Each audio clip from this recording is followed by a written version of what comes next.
و اذ غدوت من اهلک یادک غورز اذ غدوت چې ترا اوتلی من اهلک لکوټی د عایشینا تبوئ المؤمنین تاکین والمؤمنان مقاعدا للقتال په جیونو د جنگ کې هر چاته دې قمنده ورکوله والله سمیع علیم الله اوریدونکی د الله علم لري. نن طالبانو علما ځان د دې داعیان بولي چې مونږه د نبي وارثان یو طالبانو او دغه علماو تیرو شلو کلونو کې یو ورځ هم د اسلام جعابه او د اسلام چنټه او د اسلام د جهاد په مقابل دپاره طالبانو یو ورځ هم وسله وانه غوستله. طالبانو الله عز وجل دې موږ په حال رحم وکړي. داسې نبي و طالبانو چې الله وایي چې کور د عایشې نه راووته وسله یې اچولې وه. اذ همت طائفتان منکم کله چې قصد وکړي یوې ډلې له تاسې نه اذ همت چې قصد وکړه دوه طایفو منکم له تاسې نه ان تفشلا چې بزړه سي خو والله ولیهما. دا طالبانو دا د جنگ نقشه داسې جوړه سوه چې انصارو کې دوه قومونه ول. یوه هغه نومېدله څه ورته وایي دوه قوم غټې غټې ډلې وي د مسلمانانو خو د انصارو یو بنو حارثه ول یوه ډله او د انصارو یو خزرجیانو یو قوم یو په اوسیانو کې وو. نو دوی هم داسې بېزړه غوندې سول قریبه وه چې دوی هم مات سي. مسلمانانو ګوره د جنگ حالت کې چې د اسلام د مجاهدینو لښکر مات سي نیمایي لاړ سي ډېر سړي کې هغه روب راځي هغه مورال کمیږي. دوه نورو ډلو مې اراده درلودله خو هغه اوله ډله خو چې لاړل منافقین ول دا دوه مخلص مسلمانانو بنو حارثه بنو سلمه بنو حارثه و بنو سلمه ول. اذ همت یادک هغه وقت چې کله قصد وکړه دوه ډلو منکم له تاسې نه ان تفشلا چې بېزړه سي والله ولیهما الله ولی د دوی ده وعلى الله فلیتوکل المؤمنون په الله د توکل کې مؤمنان. ولقد نصرکم الله ببدر الله نصرت کړی د تاسې په بدر کې وانتم اذله په داسې حال کې چې تاسې لږ وئ د عدد په لحاظ وسلم هم نه درلوده. فاتقوا الله د الله نه وډار سئ لعلکم تشکرون د دې دپاره چې د الله شکر ادا کوئ. اذ تقول للمؤمنین یادک هغه ورځ چې تا ویلې مشرک مؤمنانو ته.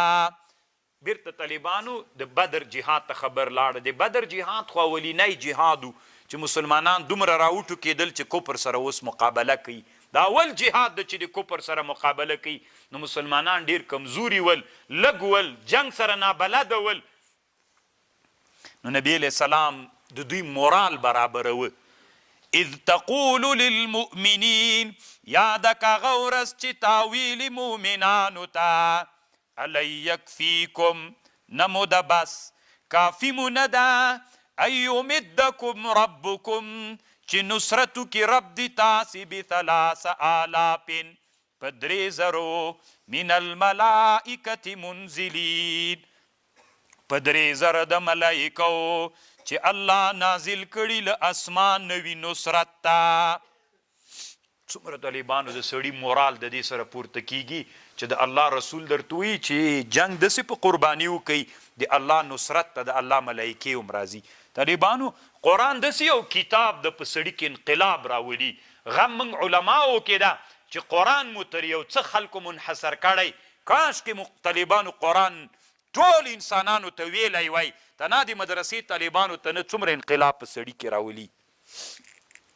بلا ولینه بس د 3,000 ملایکې خو الله یو شرط ولګو ان تصبروا وتتقوا که صبر وکئ تقوا وکئ ويأتوكم من فورهم هذا يمددكم ربكم ب5,000 من الملائكة مسومين. کچرته صبر وکئ په میدان کې تقوا وکئ له 3,000 نه به 2,000 نور راسي. نو طالبانو 3,000 دغسې راځي، که صبر وکئ تقوا وکئ 2,000 نور پې ډېرېږي، چې ټولې 15,000 سي مسومین. مسومین دا معنا طالبانو ځان ته یو یونیفورم به لري ملایکې، چې د ملایکو یونیفورم به د عامو صحابو نه بدل وي. یونیفورم یې دا و طالبانو، زیړې پګړۍ وهلې وې، پګړۍ وهلې وې طالبانو، معتجرا بها، شملې نه وې طالبانو. ځکه په جهاد د جنگ په میدان کې شمله سړي ته کار خرابوي. که تاسې فکر وکئ طالبانو، بعضې خلک دا پګړۍ دغسې کي که نه، داسې محنکۍ کې د جهاد په میدان کې چې دا ډېره رپېږي را رپېږي نه، نو دا پګړۍ داسې وي، یا بعضې روایتونو کې راځي شملې یې شاته د اوږو په مابین کې پرتې وې، خو یونیفورم یې زیړ و. وما جعل الله الا بشرا، ونګرځو الله دا امداد د ملایکو، الا بشرا مگر دا زیری و د تاسې دپاره، ولتطمئن قلوبکم به، او لپاره د دې چې مطمئن سي زړونه د تاسې ورباندې. وما النصر الا من عند الله العزیز الحکیم، نه د نصرت مگر له طرفه د الله، هغه الله العزیز الحکیم. طالبانو ورونو یو سړی تیر سوی ده فلان الاصم نومیږي، کوڼ عالم تیر سوی ابوبکر الاصم، او ملایکې نصرت ته نه دي راغلي، ضرورت چې شته ورته، یو ملکه چې الله را لېږلی د ټولو یې کار کو. نو امام راضي هم ډېر ردونه پې باندې کړي دي، نو هغه لیکلي دي چې دا خو تا حد کفر ته باسي، قرآن وایي راکته سوي ته وایي نه دي راکته سوي ده، ته څه وایي؟ روح الماني وایي دا کوڼ چې ده له حق نه کوڼ سوی ده، ډېر درانه بمونه یې پې غورځولي. طالبانو قرآن وایي راکته سوي لیقطع چې قطعه کي طرف. صحیح ده طالبانو، یو ملک هم چې راکته سوی وایي کار یې کو، خو الله په دې کې ځان ته یو حکمت و چې د مسلمانانو مورال ورسره واخلي. لیقطع طرفا من الذین کفروا ویکبتهم فینقلبوا خائبین، او ویکبتهم چې دوی ذلیل کی، فینقلبوا ګرځېږي ذلیلان. لیس لک من الامر شیء، نسته تا لره امر نشی، یا به الله توبه په دوی نازلوي یا به عذاب ورکوي، ځکه دوی ظالمان دي.